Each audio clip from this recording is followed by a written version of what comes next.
ورحمة الله وبركاته. إن الحمد لله نحمده ونستعينه ونستغفره ونؤمن به ونتوكل عليه ونعوذ بالله من شرور أنفسنا ومن سيئات أعمالنا. من يهده الله فلا مضل له ومن يضلل فلا هادي له. وأشهد أن لا إله إلا الله وحده لا شريك له وأشهد أن محمدا عبده ورسوله أما بعد. أعوذ بالله من الشيطان الرجيم. بسم الله الرحمن الرحيم. يا أيها الناس اتقوا ربكم الذي خلقكم من نفس واحدة وخلق منها زوجها وبث منهما رجالا كثيرا ونساء واتقوا الله الذي تساءلون به والأرحام إن الله كان عليكم رقيبا. يا أيها الذين آمنوا اتقوا الله حق تقاته ولا تموتن إلا وأنتم مسلمون. يا أيها الذين آمنوا اتقوا الله وقولوا قولا سديدا يصلح لكم أعمالكم يغفر لكم ذنوبكم ومن يطع الله ورسوله فقد فاز فوزا عظيما. فإن أصدق الحديث كتاب الله وخير الهدي هدي محمد صلى الله عليه وسلم وشر الأمور محدثاتها كل محدثة بدعة كل بدعة ضلالة وكل ضلالة في النار. اللهم صل على محمد وعلى محمد كما صليت على إبراهيم وعلى آل إبراهيم إنك حميد مجيد. اللهم بارك على محمد وعلى محمد كما باركت على إبراهيم وعلى آل إبراهيم إنك حميد مجيد. لقد أنزلنا إليكم كتابا فيه ذكركم أفلا تعقلون. என்னை மிகுந்த எல்லாம் அல்லாஹ்வின் நல்லடியார்களான மார்க்க சகோதர சகோதரிகளே, அல்லாஹ் ரப்பல் ஆலமீன் 21வது அத்தியாயம் 10வது வசனத்தில் நான் முன்பு ஓதிய வசனத்தின் பொருளாக அல்லாஹ் சொல்கிறான், உங்களுக்கு நிச்சயமாக ஒரு வேதத்தை நாம் அருளியுள்ளோம், அதில் தான் கண்ணியம் இருக்கிறது, நீங்கள் அதை அறிய மாட்டீர்களா? அல்லாஹ் ரப்பல் ஆலமீன் இறை நம்பிக்கையாளர்களுக்கு அல்லாஹ் ரப்பல் ஆலமீன் நல்லுபதேசம் செய்கிறார். ஒரு முஸ்லிம் என்பவன் அவன் ஏழையாக வாழலாம், செல்வந்தனாக வாழலாம், அல்லது ஒடுக்கப்பட்டவனாக கூட இருக்கலாம், உயர்ந்த அதிகாரத்தில் உள்ளவனாக வாழலாம், எப்படி வேணுமான இருக்கலாம். ஏனென்றால் அல்லாஹ் ரப்பல் ஆலமீன் அவன் நாடுகள் அந்தஸ்தை உயர்த்துகிறான், நாடியர்களை அவன் நாடியவாறு தாழ்த்தி விடுகிறான், நாடியரை கண்ணியப்படுத்துகிறான், அவன் நாடியரை இழிவுபடுத்துகிறான் என்கிறான். ஆனால் ஒரு முஸ்லீம் என்பவன் அல்லாஹ்வால் ஒருபோதும் இழிவுபடுத்தப்பட மாட்டான். எதுவரை? அதுதான் கேள்வி. எதுவரை என்றால் அல்லாஹ் ரப்பல் ஆலமீன் குர்ஆன்ல சொல்றான், இந்த திருக்குர்ஆனில் உங்களுக்கு கண்ணியம் இருக்கிறது, அதை நீங்கள் அறிய மாட்டீர்களா? அப்படி என்றால் திருக்குர்ஆன்ல கண்ணியம் வந்தால் எனக்கு என்ன? அல்லாஹ்வுடைய தூதரை பற்றி அன்னை ஆயிஷா அம்மா ரலியல்லாஹு அன்ஹா அவர்களிடம் கேட்டபோது இறை தூதரின் வாழ்க்கை எவ்வாறு இருந்தது? அவர் சொன்ன ஒரே பதில், அவர்கள் முழு வாழும் திருக்குர்ஆனாகவே இருந்தது. இது அவர்களுக்கு மட்டும்தான் பொருந்துமா என்ற கேள்வி. நான் மௌத்தானா என் மனைவி இதைத்தான் சொல்லணும். ரஃபீக் பாய் எப்படி வாழ்ந்தாரு அப்படின்னு கேட்டா, அவரா அப்படி கொஞ்சம் யோசித்தாலே ஏதாச்சும் போய் சொல்ல போதும் அர்த்தம்.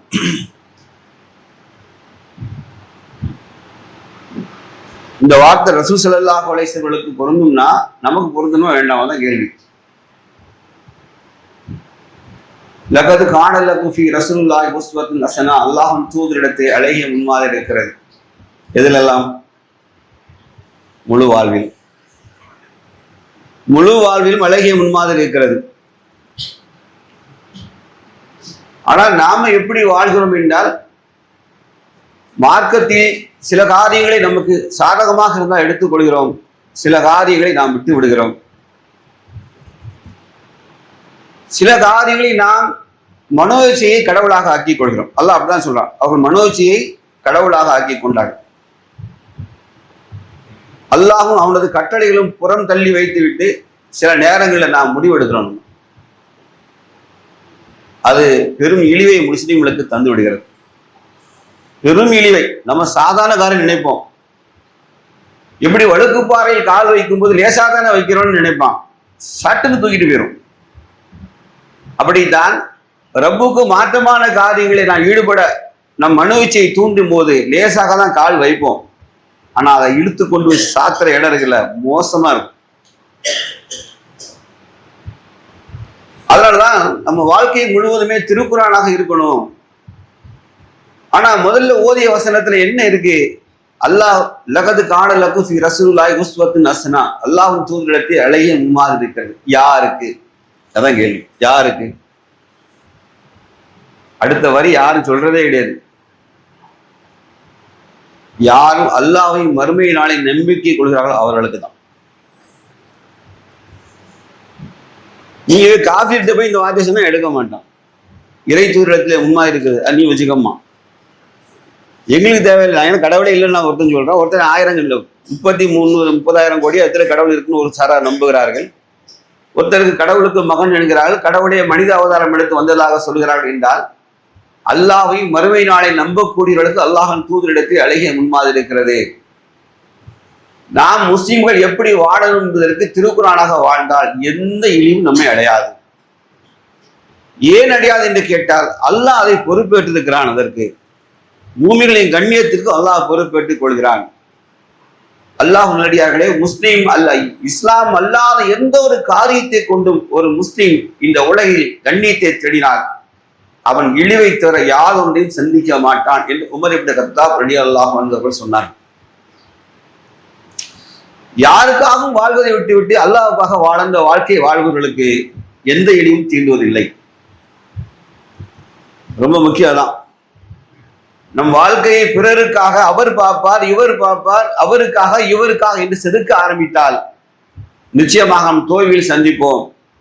நாம் நமது வாழ்க்கையை படைத்தவனுக்கு கட்டுப்பட்ட வாழ வேண்டும் என்ற மன உறுதியோடு நம் வாழ்க்கையை நாம் தொடர்வோமானால் கண்ணியமும் உயரும் அல்லாஹ் ரப்புல் ஆலமீன் நமக்கு இம்மையிலும் தருவான், மறுமையிலும் தருவான். முஸ்லிம்கள் வாழ்க்கை சிதைந்து போயிருக்கிறது. முஸ்லீமுடைய வாழ்க்கையை ஒரு யூனிஃபார்மிலிட்டி, ஒரு ரெகுலாரிட்டியை உலகம் எங்கும் பார்க்க முடியல. ஆனால் ஆமன்து பில்லாஹி மலாயிகத்திஹி கிதாபிஹி நபியின, அல்லாஹ்வையும் மலக்குமார்களையும் நபிமாரையும் வல் யௌமில் ஆகிர், மறுமை நாளை நம்பிக்கை கொண்ட மக்கள் உலகெங்கும்.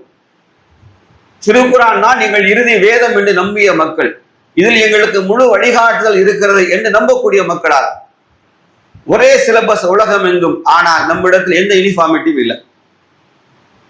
உலக முஸ்லிம்களிடத்தில் கலாச்சார ரீதியாகவும் இல்லை, நம்பிக்கை அளவிலும் இல்லை. எல்லாமே சிதறண்டு போய் கிடப்பதை பார்க்க முடிகிறது. என்றால் அல்லாஹ்வுடையார்களே, ஒவ்வொரு முஸ்லீமும் தன் சொந்த வாழ்வு என்பது நான் இறையடியான் என்பதை பிரதிபலிக்கிற வாழ்க்கையாகத்தான் அமைத்துக் கொள்ள வேண்டும்.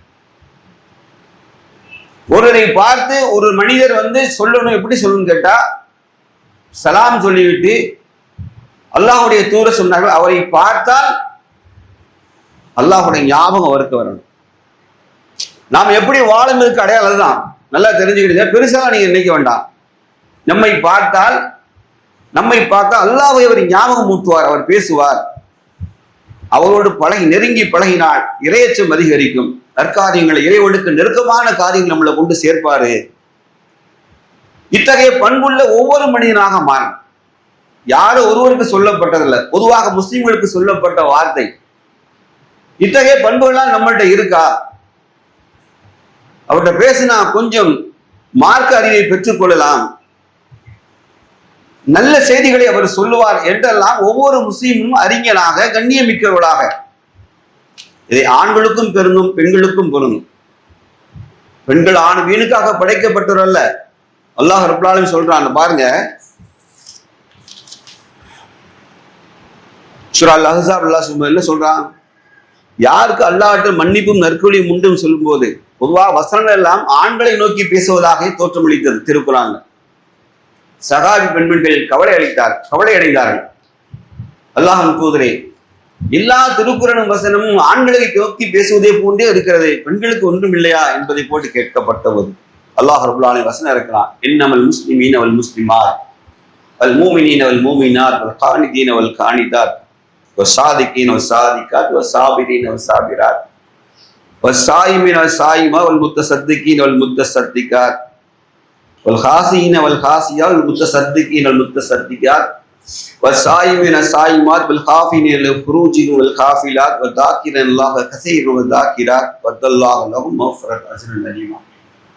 முஸ்லிமான ஆண்களும் பெண்களும், இறை விசுவாசம் கொண்ட ஆண்களும் பெண்களும், இறைவனுக்கு உண்மையான ஆண்களும் வழிபடும் ஆண்களும் பெண்களும், உண்மையை பேசும் ஆண்களும் பெண்களும், பொறுமை கொண்ட ஆண்களும் பெண்களும், உள்ளச்சம் கொண்ட ஆண்களும் பெண்களும், நோவு நோக்கு ஆண்களும் பெண்களும், கற்பை பாதுகாத்து கொண்ட ஆண்களும் பெண்களும் என்று அல்லாஹ் அடிக்கிட்டு எப்படி சொல்லலாம், நீங்கள் அதிகம் அதிகம் அல்லாஹ்வை தியானிக்கும் ஆண்களும் பெண்களும். எப்படி வார்த்தை கவனிங்க, தாக்கிர் அல்லாஹ் கசீனோ தாக்கிறார், திக்ர் செய்யுங்கன்னு அல்லாஹ் சொல்ல, அல்லாஹ்வை ஞாபகப்படுத்து பேரும் திக்ர் இப்படி நினைச்சிடாதீங்க, சதா அல்லாஹ்வை நினைத்து கொண்டிருக்கிறோம்.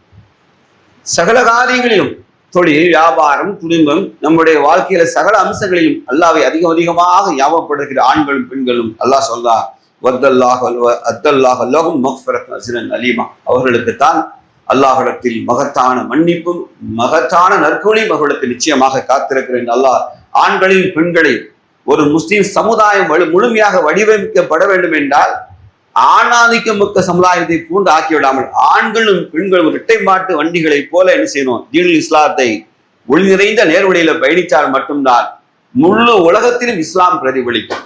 உமர் இப்னு கத்தாப் ரலியல்லாஹு அன்ஹு அவர்கள், நிறைய ஜும்மால இங்க பேசணும்னு எனக்கு தெரியல, இருந்தாலும் ஞாபகப்படுத்துறேன். பாலஸ்தீனத்தை முஸ்லிம்களின் படை கைப்பற்றுது. காலித் பின் வலீத் அவர்கள் தலைமையில அந்த படை கைப்பற்றிய போது அந்த பகுதியை சேர்ந்தவர்கள் என்ன செஞ்சாங்கன்னா, அவருடைய சாவியை, பைத்துல் முகத்தஸ் சாவியை நான் உமர் இப்னு கத்தாப் தான் ஒப்படைப்பேன்னு சொல்லிட்டாங்க. உமர் இப்னு கத்தாப் அவர்கள் இந்த செய்தி கேள்விப்பட்டு மதீனாவிலிருந்து புறப்பட்டு வராங்க. ஒரு ஒட்டகம் 2 பேர் பயணிக்கணும், மாறி மாறி, ஒருவர் நடக்க ஒருவர் சவாரி, ஒருவர் நடக்க ஒருவர் சவாரி, இப்படி ஒரு ஆட்சியாளரும் ஒரு பணியாளரும், உதவியாளர் அப்படின்னு வச்சுக்கிட்டு, உதவியாளர்னு வச்சுக்கிடுங்க, அங்க அவங்க பணியாளங்கிறதுக்கு இல்லை, ஹெல்பர்ஸ், சப்போர்ட்டர்ஸ்ன்னு வச்சுக்கலாம். அப்படியே எல்லையை நெருங்கிட்டாங்க, ஊருக்குள்ள வந்தாச்சு. வந்த உடனே அவர் என்ன செய்யறாரு, அந்த கரெக்டா உள்ள நுழையும் போது அவர் அங்க நீர்நிலையில முகத்தை எல்லாம் அழுகிட்டு சரியா மேல தன்னோட உதவியாளர் மேல உட்காந்துருக்காரு. ஒட்டகத்தை யார் பிடிச்சிட்டு வரான்னா ஒவ்வொரு கையில பிடிச்சிட்டு உள்ள நுழைகிறாங்க. ஓடி ஹாலித் பின் வலீத் ரலியல்லாஹு நினைக்கிறேன், அவங்க சொல்லுவாங்க, அமீருல் மூமினீனே, அவனை ஃபுல்லா எதிர்காலிகள் ஃபுல்லா இருக்கிறானுங்க, வைசாந்தி, அவனும் பெரிய சாம் தேசத்து ஜாம்பவான்கள். இவங்க என்ன செய்யறாங்கன்னா, ரொம்ப கேஷுவலா என்ன செய்யறாங்க, அந்த ஒட்டகத்தை கையில பிடிச்சிட்டு உள்ள நுழைஞ்சு வராங்க. நீங்க மேலே ஏறி வரணும்னு அவர் நினைக்கிறார். நீங்க தானே எங்களுக்கு அதிபர், அமீருல் மூமினீன் நீங்க தானே, நீங்க மேலே ஏறி வரணும்னு அவர் நினைக்கிறார். சாதாரணமாக ஒட்டகத்தை கையை பிடிச்சிட்டு அவரை உட்கார உள்ள வந்துட்டாரு. இப்ப சொல்றாரு, அவங்க என்ன நினைப்பாங்க மாதிரி இவர் சொல்றாரு. அப்ப சொன்ன வார்த்தை, அவர் சொன்ன வார்த்தை, அதுக்காக சொல்லாட்டாலும் முழு உலகத்துக்கு சொன்ன வார்த்தை என்ன தெரியுமா, இஸ்லாம் அல்லாததை கொண்டு ஒருவன் இந்த உலகில் கண்ணியத்தை தேடினால் அவன் இழிவைத்தர யாதொன்றையும் சந்தித்துக் கொள்ள மாட்டான், அவன் இழிவைத்தர யாதொன்றையும் அடைந்து கொள்ள மாட்டான். இஸ்லாத்தை கொண்டுதான் ஒரு முஸ்லீமுக்கு கண்ணியம் என்பது இருக்கு என்று பதிலளித்தார். சொல்றது ரொம்ப பெருந்தான்.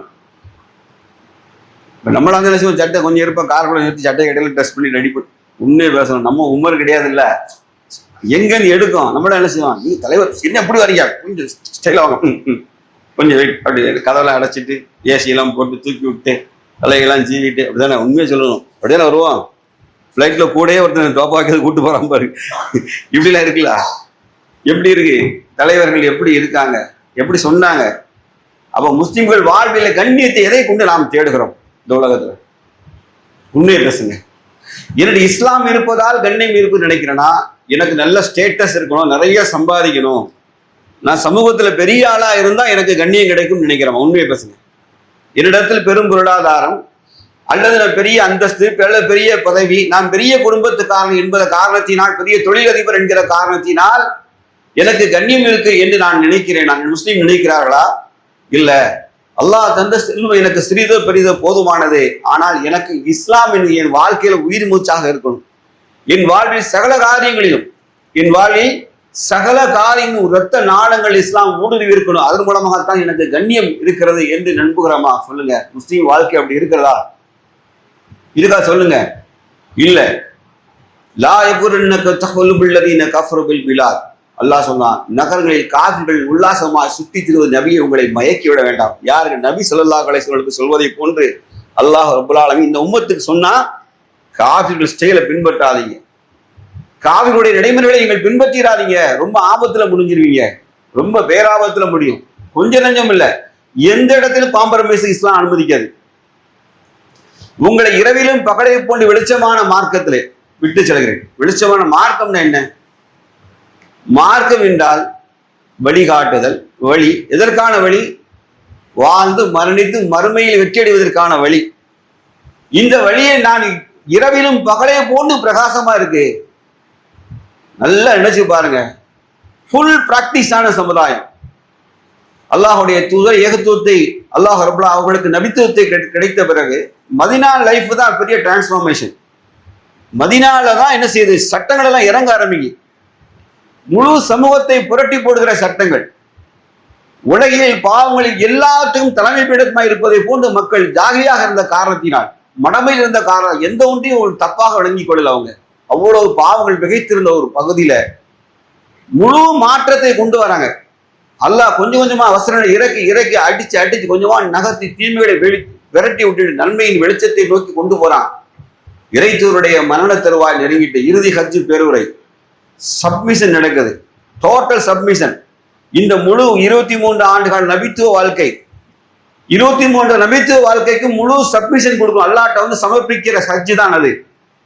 சகாபாக்கள் யாவரும் ஆண்களும் பெண்களுமாய், குழந்தைகளாய், பலர் விதவைகளாய், மார்க்கத்திற்காக கணவன் இழந்த விதவைகளும் அங்கே கடந்து கொண்டிருந்தார்கள். அநேக பிள்ளைகள் அனாதைகளாக நின்று கொண்டிருந்தன. தாய் தந்தை இழந்த யுத்த களத்தில் அல்லாஹுடைய தீனுக்காக. ஆய்வார்கள் யாரும் தன் அனாதையாய் உணர்ந்தது கிடையாது. காரணம் அங்கே நின்றது முகமது ரசூலுல்லாஹி ஸல்லல்லாஹு அலைஹி வஸல்லம் தலைவராக முன்னாடி நிற்கிற காலம் அது. அவங்க முன்னாடி நின்று என்ன பிரகடனப்படுத்தாங்க தெரியுமா? அவங்க கேட்ட கேள்வி இதுதான். இது முழு என் வாழ்க்கை, நபித்துவ வாழ்க்கையை நான் சமர்ப்பிக்கிறேன் யாரெல்லாம் சொல்வதற்கு கேட்ட கேள்வி. மக்களே, அல்லாஹ் எனக்கு தந்த எல்லாவற்றையும், எனக்கு கற்றுத்தந்த எல்லாவற்றையும் உங்களுக்கு நான் தெரிவிச்சுட்டான்னு கேட்டாங்க. ஃபர்ஸ்ட் கேட்ட கேள்வி அதுதான். எல்லாத்தையும் உங்களுக்கு நான் சொல்லி கொடுத்துட்டேனா அப்படின்னு எல்லா சகாபாக்களும், யார சொல்லா? ஆமாம், நீங்கள் சொன்னீர்கள். உங்களுடைய ஏதாவது விட்டுருக்கேனான்னு கேட்டாங்க. இல்லை என்று பதிலளித்தார்கள். இல்லை யார சொல்லலா? இல்லை. உடனே அல்லாஹுடைய தூதர் நபி ஸல்லல்லாஹு அலைஹி வஸல்லம் தன் விரல்களை விண்ணை நோக்கி உயர்த்தி, ஏ அல்லாஹ், இதற்கு நீயே சாட்சி. மறுமையில் நீங்க எனக்கு சாட்சி அளிப்பீங்களான்னு கேட்டாங்க மக்கள் எல்லாம். ஆமா, நாங்கெல்லாம் சாட்சி அளிப்போம்னு சொன்ன உடனே சொன்னாங்க, யா அல்லாஹ், மறுமை நாள நீ இதற்கு சாட்சியாக இருக்கிறாய். என்னன்னா, இஸ்லாமிய நாகரிகம் முழுமையடைஞ்சிட்டு, இஸ்லாமிய நாகரிகங்கள் முழுமையடைஞ்சிட்டு, அதுக்கு மேல ஒரு உயர்ந்த நாகரிகம் இல்லை. நபி ஸல்லல்லாஹு அலைஹி வஸல்லம் வந்து என்ன தன்னை பற்றி அறிமுகப்படுத்தும் போது, நான் பூரணமான நற்குணங்களால் நிரப்பப்பட்டு அனுப்பப்பட்டேன். ஒரு நபிக்கு சொன்ன என்ன சர்டிபிகேட் தெரியுமா? பூரண நற்குணங்கள். மனித குலத்திற்கு என்ன நற்குணம் எல்லாம் இருக்க வேண்டும், அத்தனை நற்குணம் சேர்ந்து பூரணமாக்கப்பட்ட மனிதன் தான். என்னிடமிருந்து நீங்கள் கற்றுக்கொள்ளுங்கள். லகத் கான லக்கும் ஃபீ ரசூலில்லாஹி உஸ்வத்துன் ஹஸனா. அல்லாஹ்வின் தூதரிடத்தில் அழகிய முன்மாதிரி இருக்கிறது. நம்ம முஸ்லிம்களுக்கு நாம் ஒவ்வொன்றையும் அணுவாக ரசித்துத்தான் நம்ம வாழ்க்கையில கடைபிடித்தால் இஸ்லாம் என்ற வாழ்க்கை தான் அழகிய வாழ்க்கை. ஏன் இவ்வளவு தூரம் பேசிட்டு உங்களுக்கு தெரியும், எனக்கு தெரியுமா? அது தெரியல. இஸ்லாத்தை திரைப்படம் எடுத்து என்ன செய்ய வேண்டிய அவசியம்? முஸ்லீம்கள் வாழ்க்கை வந்து ரொம்ப நல்லா இருக்குன்னு சொல்றதுக்கு திரைப்படத்தை பார்த்து சொல்ல வேண்டிய அவசியம் இல்லை. நான் திரைப்படத்தை பத்தி நான் 2வது வருடம் பேசுறேன். லைஃப் அது வேற. முதல்ல இஸ்லாம் வந்து எந்த சூழல் நடிக்க சொல்லாது. இஸ்லாத்தின் நடிப்பு என்பதே நயவஞ்சகத்தனம், முனாஃபிக்தனம். இதற்கு செயற்கையாக இஸ்லாத்துல எதுவுமே இல்லை. நடிப்பு என்பது செயற்கைக்கு இஸ்லாத்துல என்ன செய்யல. இந்த மார்க்கத்தின் பேர் என்ன தெரியுமா? ஃபித்ரா, இயற்கையான மார்க்கம். இந்த மார்க்கமே இயற்கையான மார்க்கம் தான். இந்த மார்க்கத்துல எதுவுமே ஆர்டிபிஷியலா செயற்கையா எதுவுமே கிடையாது. கொஞ்சம் வெளியே அட்டாச் பண்ணிக்கிடலாம், மெருகூட்டலாம் என்பதற்கு. அதனாலதான் நம்ம கடுமையா சில ஆலிம்கள் எல்லாம் பேசும்போது பின்னாடி அவன் பயன் பண்ணுவான். பின்னாடி பார்த்தீங்கன்னா கோரஸ் கொடுப்போம். என்னடா இது என்னடா பயானு சகோதரா ஏன் இப்படி இருக்கிற பின்னாடி என்னடா உங்களை என்னடா பிடிச்சது அல்லடியா கொஸ்டின் மாட்டீங்களா கோட்டை பேர்களா என்னடா இப்படி தாவா பண்ணிதான் உங்களுக்கு இஸ்லாத்தை சொல்லணுமாடா வெண்ணைகளா அதெல்லாம் கிடையாது. நீங்க இப்படிலாம் ஃபோக்கஸ் பண்ண வேண்டாம். ரசூல் ஸல்லல்லாஹு அலைஹி பயான் பண்ணி மலக்குகளா பண்ணி இவ்வளவு செஞ்சுட்டு இருந்தாங்க. கோமிட்டிகளா இதை லைக் பண்றது. அதனாலதான் பொம்பளைகள் கூட்டம் பாத்தீங்கன்னா பயான் பண்ண கூட்டமா கூடுதல். நம்ம எல்லாம் கத்து எவ்வளவு வர மாட்டோம். ஏன்னா கட்டு பண்ண அடிச்சு சொல்லிட்டு போயிருவான். செயற்கை எல்லாம் ஆர்டிபிஷியல். கேட்ட இஸ்லாத்தை மெருகூட்டுறாங்க. இப்படிதான் வருது. இஸ்லாத்தை நீங்க ஒண்ணும் கிடைக்க வேண்டாம். இஸ்லாத்தை அது நீ இயல்பா இஸ்லாத்தை கடைபிடித்தால் போதும். ஒரு முஸ்லீம் என்பவன் வாழ்க்கை நறுமணம் மிக்கதா இருக்கணும். முஸ்லீம் வாழ்க்கையே நறுமணம் மிக்கதாக. வாழ்க்கையில நாம் ஹலால் ஹராமை பேணி வாழ ஆரம்பித்தால் நம் வாழ்க்கை நறுமணம் மிக்கது தான். நம்மகிட்ட தோண்டி தேடி பார்த்தால் குறைகள் இருக்காத அளவுக்கு குறைகள் வரும். செய்வோம், பாவம் செய்வோம், மன்னிப்பு தேடுவோம், அழுவோம், திருந்துவோம், திருப்பி அல்லாஹ் பக்கம் அருளை தேடும். ஒரு முஸ்லீம் வாழ்க்கை அப்படித்தான் நறுமணம் மிக்கதாக இருக்கணும். குடும்ப வாழ்க்கை என்பது யாருக்கும் கற்றுத்தரப்படல. எந்த மார்க்கத்திலும் குடும்ப வாழ்க்கை இவ்வளவு நேர்த்தியாக கற்றுத்தந்த எந்த மார்க்கமும் கிடையாது. ஒரு கணவன் மனைவி உறவுனா என்ன, அண்ணன் தம்பி உறவு என்றால் என்ன, தாய் பெற்றோர்கள் பிள்ளைகள் உறவு என்றால் என்ன, ஒரு குடும்பம் எப்படி நடந்து கொள்ளணும், எல்லாவற்றையும் நபி ஸல்லல்லாஹு அலைஹி வஸல்லம் ஒன்று விடாமல் டீடைல்டா அவர்கள் வாழ்க்கையில் ஏற்பட்ட சம்பவங்கள் குர்ஆன் பேசுது. சில விஷயங்கள் அல்லாஹ் ரப்பல் ஆலமீன் சஹாபாக்கள் சஹாபி பெண்களின் வாழ்க்கையில நிகழ்த்தி காமித்து அதன் மூலமாக விடை சொல்லியிருப்பாங்க. அல்லாஹ்வுடைய தூதர் நபி ஸல்லல்லாஹு அலைஹி வஸல்லம் மனித குலத்திற்கு வாழ்வியல் குடும்ப வாழ்வியல் இப்படித்தான் என்று கற்றுத் தருகிறார். சினிமா என்பதே ஒரு கவர்ச்சி தான். சினிமா என்பது ஒரு போலியான கவர்ச்சி.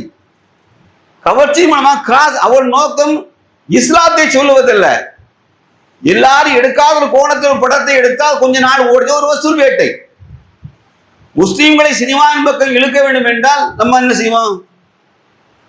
முஸ்லீம்களை அதிகமாக சினிமா பார்ப்பது இல்லை என்று முடிவெடுத்தால் ஒரு செட்டா சினிமா பார்க்காம இருக்கான். நான் என்ன செய்யணும்? சரி, இப்படி ஒரு வழி இருக்கு, போடு ஹபீபியை போடு. ஹபீபியை போட்டு அவன் நீயத்தே வச்சிருக்கான். இன்னைக்கு பயிர வேண்டியதான் மச்சான். இன்னைக்கு ஹபீபியை பத்தி கடுமையா பயங்கரமா பேசுறான்ல. நம்ம வீட்டு பீவியே சரியில்லை.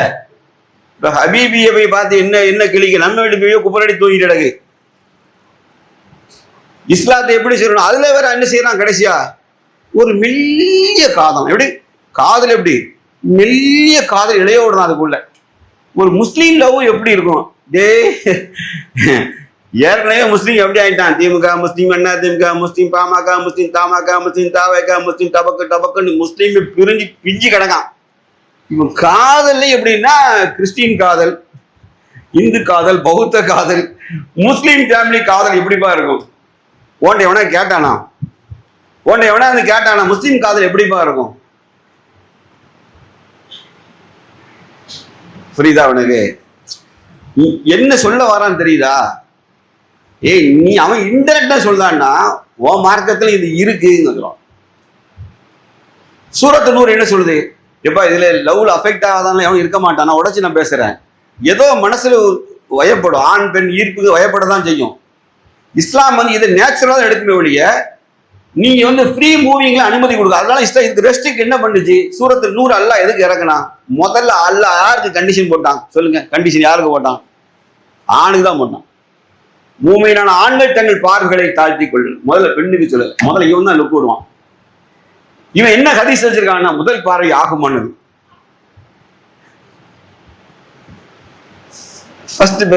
First sight is permitted. முதல் பார்வையே மூணு நிமிஷம் பார்க்கணும். அது புக்கு திரும்புறையும் பாத்தியம் திரும்பலன்னு வச்சுக்க உங்களை பார்க்கல பண்ணு. ஹதீஸ் முதல் இரண்டாம் பார்வை யாருடையது? சைத்தானுடையது. அப்போ இஸ்திஃபார் செஞ்சுக்கிட்டு 3 தடவை பார்த்துட்டு பாக்கி 2க்கு ஏழாம். முதல் அலவுடு, பாக்கி 2 இஸ்திஃபார்.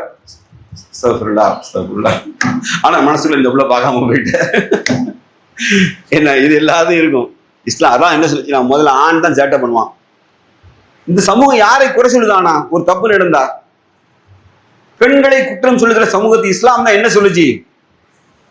ஆணை நோக்கி சொன்னது நீ பார்வையை முதல்ல தாழ்த்து, நீ தாழ்த்து. ரெண்டாம் தான் பெண்ணுக்கு பார்வையை தாழ்த்த சொல்லுச்சு. ஆணும் பெண்ணும் டைரக்டா சொல்லலாம். முதல்ல ஆணுக்கு கண்டிஷன் போட்டு முடிச்சுட்டு அப்புறம் பெண்ணுக்கு சொல்லிச்சு நீ பார்வையை தாழ்த்திக்க.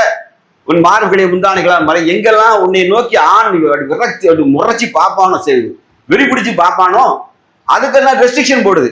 நீ என்னென்ன மறைக்கணும் மறைச்சிக்க, உன் கால்கள் என்ன செய்ய தத்தி தத்தி அடிச்சு கூட நடக்காத. நபியின் மனைவிக்கு சொல்வது அல்லாஹ் சொன்னா, உங்கள் பொருளிலே கூட நீங்கள் நளினம் காட்ட வேண்டாம். எவன் உள்ளத்தில் தீய கெட்டெண்ணம் இருக்கிறதோ அவன் என்ன செய்வான், தப்பான எண்ணம். அல்லாஹ் குர்ஆன் நபியின் மனைவிகளுக்கு எல்லாம் கண்டிஷன் போட்டான். அப்படி என்றால் இந்த இந்த ஆண் பெண் காதல்ல எப்படி போன்ல பேசுவாங்க, எப்படி பேசுவான்? ஆண் எப்படி பேசுவான்? அவன் சாதாரண பேசினா கழுத கூட தான் பேசுவான். ஆனா பெண்ணிட்டு போன்ல வந்து செயற்கையா பேசுவான்.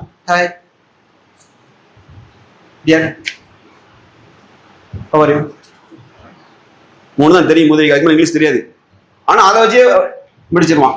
அவனும் வீட்டுல எப்படி நாய் மாதிரி விடும், ஒரு வேலை செய்யாது. ஆனா அவன்கிட்ட எப்படி பேசுவான், சாப்பிட்டீங்க, என்ன ட்ரெஸ் போட்டிருக்கீங்க, வீட்டுல உங்க வாய்ஸ் ஸ்வீட்டா இருக்கு, பள்ளி தைக்காத முதல் எழுச்சி மணிக்கணக்கா பேசுதா. இதை சொன்னாதான் உனக்கு இருக்கும். சினிமா என்பது இதை சொல்ல வந்ததுதான். சினிமா என்பது ஆபாசத்தை வேற கோணத்துல சொல்லி தந்த வந்ததுதான் சினிமா.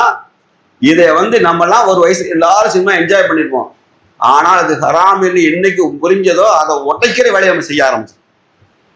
உடைக்கிற வேலையை செய்யணும். முஸ்லீம்கள் வந்து சினிமா எடுத்து தன் வாழ்க்கையை பிறட்ட சொல்ல வேண்டிய அவசியம் நமக்கு இல்லை. ஒவ்வொரு நம்ம நடைமுறை வாழ்க்கை இருக்குல்ல, அதான் நான் சொன்னேன், நம்ம நடைமுறை வாழ்க்கையை பார்த்துட்டு வாழ்ந்தா இப்படி தாண்டா வாழன்னு சொல்லணும். அப்படி ஆய்வு பண்ணி பார்த்த போதுதான் இந்த மைக்கேல் ஹார்ட் எழுதின புத்தகம் தி 100 இந்த புத்தகத்துல the number 1 man prophet Muhammad ரசூலுல்லாஹி ஸல்லல்லாஹு அலைஹி வஸல்லம் அவனால கம்பேர் பண்ணி எழுதவே முடியல. அவன் என்னென்ன ரிசர்ச் பண்ணி பார்த்துட்டான். கடைசி வரைக்கும் ரசூல் ஸல்லல்லாஹு அலைஹி வஸல்லம் போன்று என்ன செய்யும் ஒரு மனிதனை பார்க்கவே முடியாது. வாழ்க்கையில் எல்லா டிபார்ட்மெண்ட்லையும் ஒருத்தர் ஜெயிக்க முடியும் அப்படின்னா அந்த மனிதராகத்தான் இருக்க முடியும். எல்லா டிபார்ட்மெண்ட்லையும் இருக்கலாம். சக்சஸ் ஆக முடியுமான்னு கேட்டா அதுல சக்சஸ் ஆகி காண்பித்த மாமனிதர் முகமது ரசூலுல்லாஹி ஸல்லல்லாஹு அலைஹி வஸல்லம் அல்லாஹ்வின் தூதரிடத்தில் அழகிய முன்மாதிரி இருக்குன்னு சொன்னா நம்ம அதைத்தானே பின்பற்றணும். நம்ம வாழ்க்கை அப்படித்தான் இருக்கணும். முஸ்லீம்களை பார்த்து இப்படி இருக்கும்னு நினைக்கணும். ஆனா முஸ்லீம்களை எப்படி சமூகம் பார்க்குது, பயங்கரவாதியா பார்க்குறோம், அது ஒரு ட்ரிக். அது ஒரு நம்மளை முஸ்லீம்களை வந்து தனிமைப்படுத்துற வேலை. ஆனா டிசிப்ளின் நான் என்ன கேட்கணும், தனி மனித ஒழுக்க வாழ்க்கையில முஸ்லீம்களை எப்படி அவன் பேச முடியுது, பேச முடியுதா? அதான் கேட்கு. பேசுற அளவுக்கு நம்ம லட்சணம் இருக்கா? சமூக வாழ்க்கை வாழ்றோமா? தனி மனித ஒன்று ரஃபிக்கோ இந்த ரஃபிக்கோ மஸ்தானோ யாரோ ஒருத்தர் வாழலாம். அப்படி இல்லை. நான் சமூகமாக முஸ்லீம்களை அசைக்க முடியாத இவங்க இப்படிதான் அவங்க லைஃப் ஸ்டைல் இருக்குன்னு சொல்ல முடியுதா? கூட்டு வாழ்க்கை அப்படி இருக்கா நம்மகிட்ட? சொல்ல முடியல. ஒரு சில உதாரணம் சிம்பிளா சொல்றவன் தான். இன்னைக்கு காயல்பட்டத்துல கிடையாது, போலீஸ் ஸ்டேஷன் கிடையாது, மதுக்கடை உள்ள ஊருக்குள்ள கிடையாது. ஒரு சமூகம் டிசிப்ளினா வாழலாம், எப்படி வாழணுங்கிறதுக்கு நான் சொல்றேன் வரேன். புரியுதா? உங்களுக்கு தெரியுதா? அது எவ்வளவு ரிஃப்ளெக்ட் ஆகுது பாருங்க. எந்த ஒரு சமூகத்துல பிரதிபலிக்குது. முஸ்லீம்கள் வாழ இடத்துல ஊருக்குள்ள போலீஸ் ஸ்டேஷனே கிடையாதான், அவங்களே பேசி தீர்த்துக்கிடுவாங்க. மதுக்கடையே கிடையாது. உள்ள யார் ஊருக்குள்ள குடிக்க விட மாட்டாங்க. குடிக்க விட மாட்டாங்களா அல்லது குடிக்க மாட்டாங்களா? அந்த கொஸ்டின் இருக்குல்ல. ரெண்டு இருக்கு. அல்லாஹ்வுடையார்களே, நம்ம முஸ்லிம் சமூகம் என்பது அழகிய முன்னோடி சமுதாயம் தான்.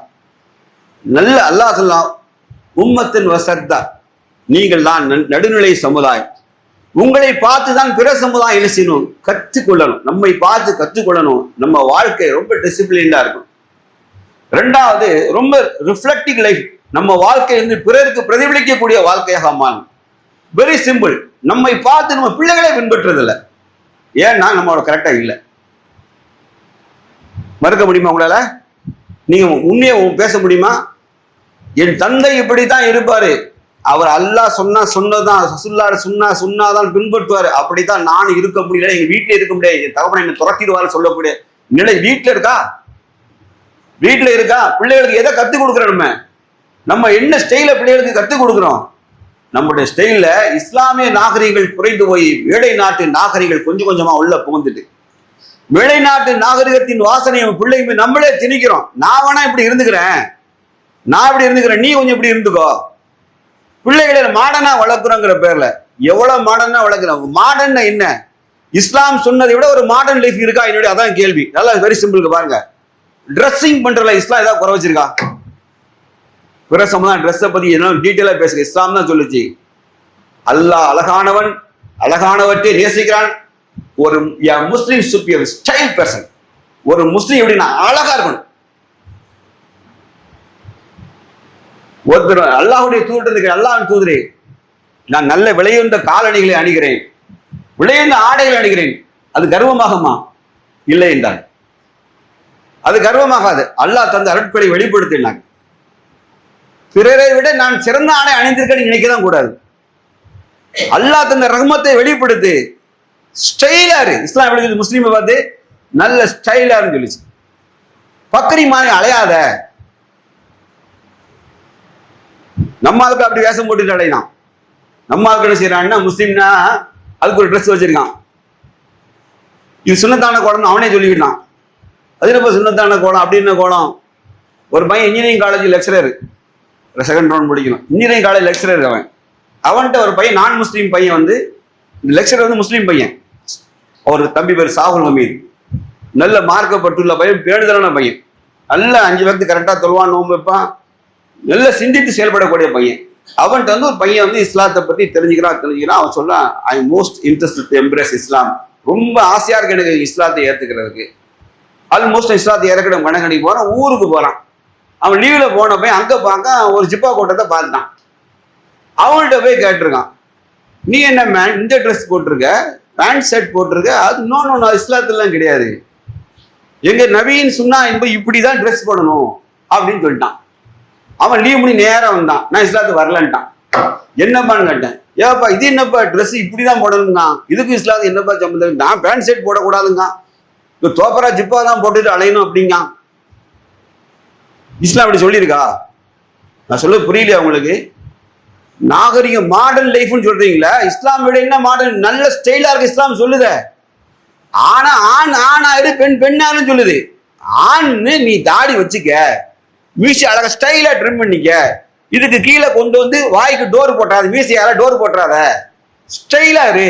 ஸ்டைலா அது ஸ்டைல் இல்லையா? இது ஸ்டைல். ஆணுக்கு தாடி இருக்க ஸ்டைல் தானே, பெண்ணுக்கு வளர மாட்டேங்கல, ஆணுக்கு தானே வர்றது அழகா வச்சுக்கலாம் தானே இஸ்லாம் சொல்லுதுல அல்ல. அப்புறம் என்ன சொல்லுச்சு, எப்பா உன்னால அடுத்தவங்க டிஸ்டர்ப் ஆகக்கூடாது, நல்லா அத்தர் பூசிக்க, நீ அடுத்த உன்னால் டிஸ்டர்ப் ஆகக்கூடாது, உன் வேர்வை அவனுக்கு சிரமப்படுத்தக்கூடாது, அவன் விவாதத்துக்கோ அவன் கிட்ட என்ன பேசுவதுக்கோ. சில பேர் பேசினான்னா 5 அடிக்கு நாரும், பல்ல மெயின்டைன் பண்றதே கிடையாது. காலையில தேய்க்கிறது, அப்புறம் மறுநாள் காலையில 48 ஹவர்ஸ் கழிச்சு தான் பல்லே தேய்க்கிறது, கிட்டேன்னு பேச முடியாது. இப்படிலாம் துர்நாட்டம் சொல்லுது. 5 வேளை பல் துளக்கி தொலைங்கடா, சுத்தமா இரு, டீசென்ட். அதான் டீசென்ட். நல்ல சாப்பிட்டியா உடனே எடுத்து பிரஷ் எடுத்து விடு, 2 வாயை கொப்பளிச்சு விடு. நம்மளே மெயின்டைன் பண்ண கிடையாது. அந்த நாட்டத்தோட தான் வீட்டுல இல்லற வாழ்க்கை ஈடுபடுறது. கர்மம் இனத்தை சொல்ல மேடையில் பேச கருப்பா இருக்கு. அவ்வளவு ஸ்டைல் கொடுத்துருக்கு. மாடர்ன் லைஃப் அதானங்க மாடர்ன். ஒரு முஸ்லீம் எப்படி நல்ல வாசனையா அழகா ட்ரெஸ் பண்ணி ஸ்டைலா அழகா ஒரு தலையை இப்படி விசிறிச்சு விரிச்சிட்டு வந்தாரு. ஏன் சைத்தான் நம்மளோட தலையை வச்சு தலையை வாருங்கன்றாங்க சொல்ல. தலையை ஸ்டைலா சீவிக்க. சீவும்போது கூட எப்படி சொல்லுச்சு, உன் வலதுபுறம் வந்து சீவு. முஸ்லீமுக்கு ஒரு ஸ்டைல் இருக்கு. எல்லாம் நொட்டங்கை தான் இடது. காரணம் நம்ம அம்மா மாதிரி மார்க்கம் தெரியாது. அவளுக்கு நேரம் எதிர்த்தால பிள்ளை நின்னா அவளுக்கு இடது கை தான் வரும், அவளுக்கு இடது பக்கம் வரும். அப்படி சீ விட்டா. இவன் அன்னைக்கு நொட்ட பக்கம் பிடிச்சவன் தான், எதனா இடது பக்கம் மாறிக்கிட்டே கிடக்கான். வலது பக்கம் தான். நீ ஹதீஸ் எடுத்து படிச்சு பாருங்க, வலதுபுறம் தான் உச்சி எடுத்து செய்யணும். இஸ்லாம் என்ன ஸ்டைல் சொல்லுது, நான் தலை சீர வரையும் சொல்லி கொடுத்துட்டு சொல்லிச்சா அழகான காலணிகள் கூட சொல்லுது. நல்ல ஸ்டைலா ஷூ போட்டுக்க, ஸ்டைலா ட்ரெஸ் பண்ணி. வேற என்ன பண்ணும், மாடனா வேணும், நல்ல வீடு, நல்ல மனைவி, நல்ல வாகனம் கூட வச்சுக்க, நல்ல வாழு. வேற என்ன வேணும்? நீ ட்ரெஸ்ஸை குறைச்சி, நீ மண்டைய இங்க சிறைச்சு இங்க மொட்டையை அடிச்சு இப்படி வாழ்றது நாகரிகம் என்றால் இஸ்லாம் அதை ஏற்றுக்கிடாது. இஸ்லாம் அதை அலோவ் பண்ணாது. முஸ்லீம்களின் நாகரிகம் என்பது தலை சிறந்த நாகரிகம், எல்லாராலும் எக்காலம் ஏற்றுக்கொள்ளக்கூடிய நாகரிகம். முஸ்லீம்களை பார்த்துட்டு ஏண்டா இப்படி வச்சு யாரும் சொல்ல மாட்டான். அல்லாஹ்வுடையார்களே, இந்த மார்க்கத்தை சிதைப்பதற்கு எல்லா வகையிலும் வழி நடக்கும். முஸ்லீம்கள் ஏமாந்து போயிட வேண்டாம். நிறைய ஹபீப் படத்தை முஸ்லீம்கள் எல்லாம் போய் நிறைய போட்டி போட்டு பார்த்துக்கிட்டு இருப்பான். என்ன மாதிரி பேசுறேன் இன்ஷா அல்லாஹ். அல்ஹம்துலில்லாஹ் நஹ்மது ஸல்லல்லாஹு அலைஹி வஸல்லம். அம்மா பாத். அல்லாஹ்வுடையார்களே, சினிமாவில் வந்து எவ்வளோ ஒருத்தி அக்காவா, எவ்வளோ ஒருத்தி இன்னொருத்தன் பிள்ளைய வந்து தங்கச்சியா, மனைவியா, காதலியா, எல்லாம் ஊரா வீட்டு பிள்ளை தான். அப்படிதானே?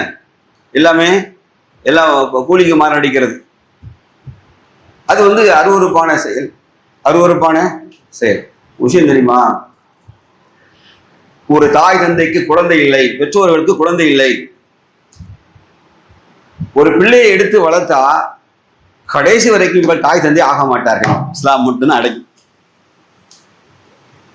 என் மார்க்க சகோதரனே என்றுதான் அவர் சொல்லணும்.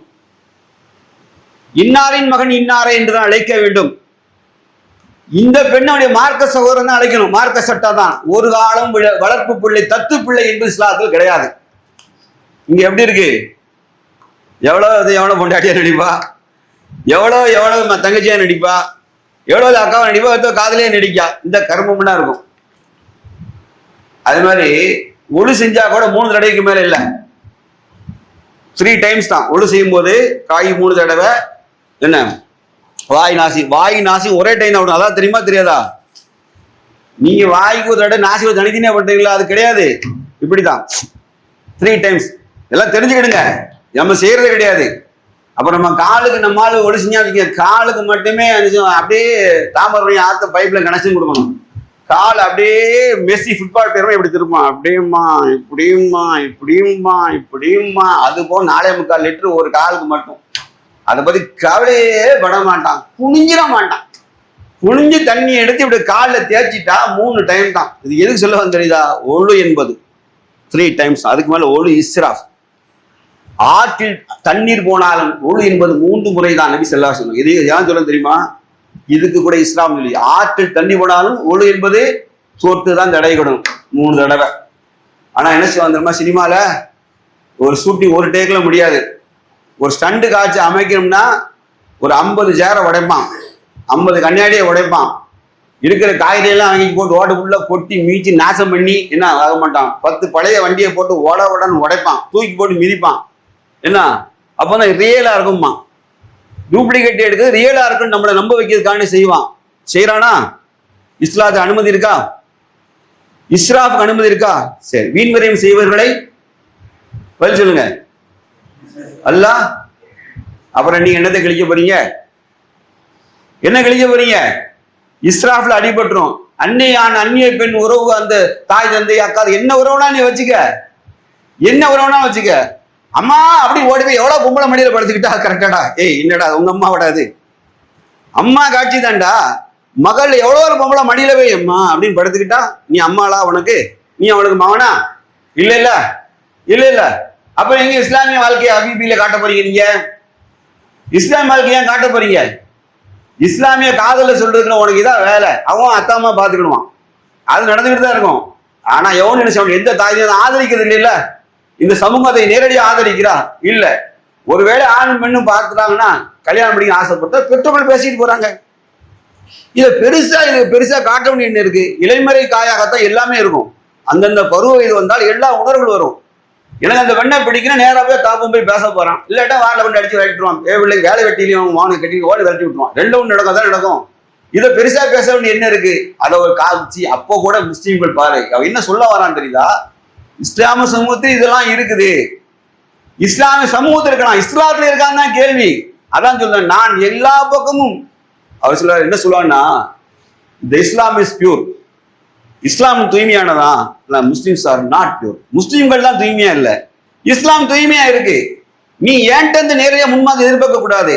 நான் எதை பின்பற்றணும்னு நினைக்க அந்த குரான்ல கரெக்டா இருக்கா, ஹதீஸ்ல கரெக்டா இருக்கா, அதை பார்த்து தான் முடிவெடுக்க முடியாது. இஸ்லாமிய வாழ்க்கை என்பது நல்லா கேளுங்க. நாம் சொந்த வாழ்க்கையில ரொம்ப லைஃப் ஸ்டைல இஸ்லாமிக் ஸ்டைல கடைபிடிக்கணும். நல்ல தலை சிறந்த முஸ்லீம்களாக வாழணும். நல்ல சிரித்த முகத்தோடு இருக்கணும். மக்கள் நல்லது கெட்டதுல மக்களோட பங்கெடுக்கணும்.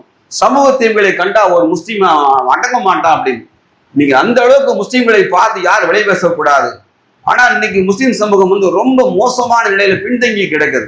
அரசியல்களால இவங்க சமூக கடத்தை ரொம்ப அசிங்கப்பட்டு கிடக்குறாங்க. உங்களை பார்க்கவே அருவருப்பா இருக்கு. முஸ்லீம்களோட செயல்பாடுகள்லாம் பார்த்தா தலையெழுத்தா இருக்கு. ஏன்டா அப்படி செய்யறானுங்கிற மாதிரி இருக்கு. நமக்கு அது தேவையில்லைங்கிறது போல நிலைக்கு போகுது. நாம வாழ்ந்தால் அல்லாஹ் பாதுகாப்பான். நாம் பிறரை தலைவராக எடுத்துக்கொண்டால் அல்லாஹ் சொல்லிட்டான், நீ யாரை தலைவராக எடுத்துக்கிட்டியோ நீ அவன்கிட்டே போய்க்க. அல்லாஹ் யாருக்கும் ஒரே வார்த்தை சொல்லி முடிச்சிடறேன், ஹுவ மௌலானா வ நேமல் மௌலா வ நேமன் நசீர். சூரா ஹஜ்ஜில் கடைசியில் அல்லாஹ் பேசுறது ஹுவ மௌலானா வ நேமல் மௌலா வ நேமன் நசீர். அல்லாஹ்வே உங்களுக்கு பாதுகாவலன், அவனே மிகச்சிறந்த பாதுகாவலன், அவனே மிகச்சிறந்த உதவியாளன். நமக்கு அல்லாஹ் எல்லாத்திலும் பாதுகாக்க போதுமானதாக இருக்கிறான். நம்ம அவனுக்கு பிடித்த நல்லடியனாக வாழ்ந்தால் போதுமானது. வாஹித் தவானா அல்ஹம்துலில்லாஹி ரப்பில் ஆலமீன். அஸ்ஸலாமு அலைக்கும் வரஹ்மத்துல்லாஹி வபரகாத்துஹு.